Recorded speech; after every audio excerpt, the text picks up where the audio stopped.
بسم اللہ الرحمن الرحیم۔ السلام علیکم۔ آصف نثار قیاسی آپ میرے ساتھ یوٹیوب چینل پہ ہیں۔ افغانستان کے طالبان اور ان کی نئی حکومت مشکلات سے دوچار ہوتے جا رہے ہیں۔ امریکہ نے تو پہلے سے کہہ دیا تھا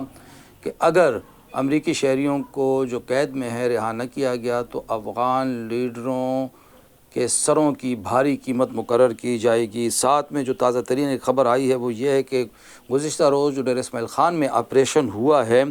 اس میں سیکورٹی فورسز کی ذرائع کے مطابق مارے جانے والا ایک دہشت گرد افغانستان کے صوبے بادغیس کے نائب گورنر کا بیٹا بھی ہے، اور ساتھ ہی خیبر پختونخوا کی حکومت کی طرف سے افغانستان جرگہ بھجوانے کی کوششیں بھی جاری ہیں۔ اگر افغانستان کی بات کریں تو بار بار پاکستان نے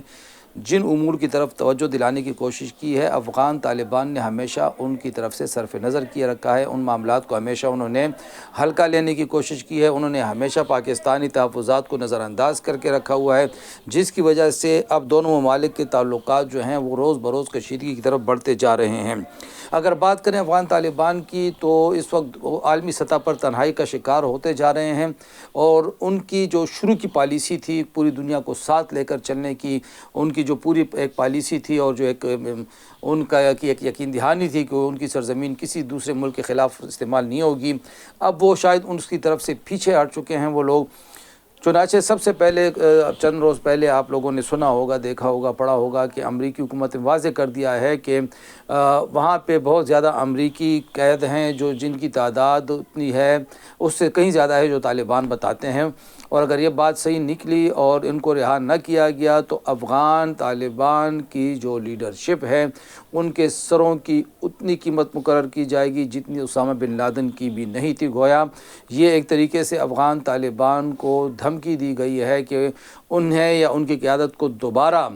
دہشت گردوں کی فہرست میں شامل کیا جا سکتا ہے۔ اور اگر اسی کے تناظر میں دیکھیں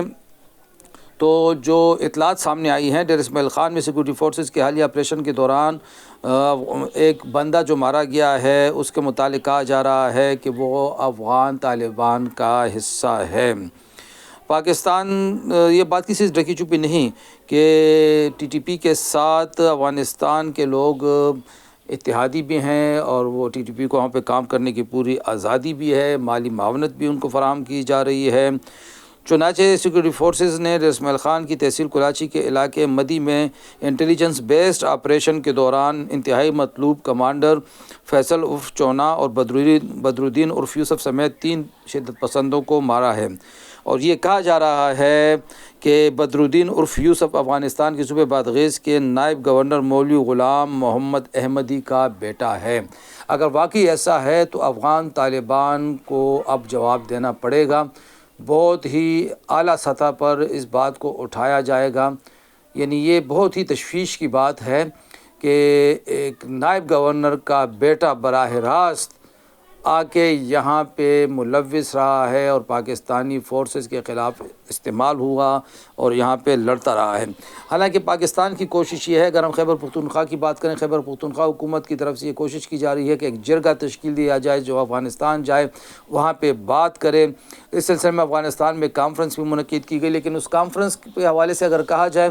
تو اس میں ایک غیر سنجیدہ پہلو بھی تھا کہ اس میں ملک کی سب سے بڑی دینی جماعت جمعیت علماء اسلام فضل الرحمان گروپ کو مدعو نہیں کیا گیا تھا، یا انہوں نے شرکت نہیں کی تھی، جس کے بعد اندازہ لگایا جا سکتا ہے کہ اس کانفرنس کا کیا نتیجہ نکلے گا۔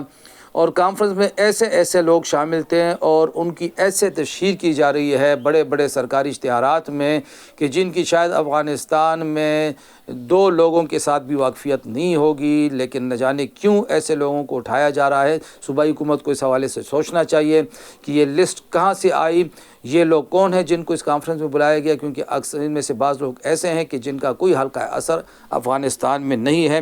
ساتھ میں یہ ایک اعتراض تھا صوبائی حکومت پہ کہ یہ ایک خارجی معاملہ ہے، اس میں وہ وفاقی حکومت کے بغیر کیسے آگے بڑھے گی۔ تو ڈاکٹر محمد علی سیف نے اس کی وضاحت کر دی ہے۔ محمد علی سیف کا یہ کہنا ہے کہ قبائلی اضلاع میں امن و امان کا مسئلہ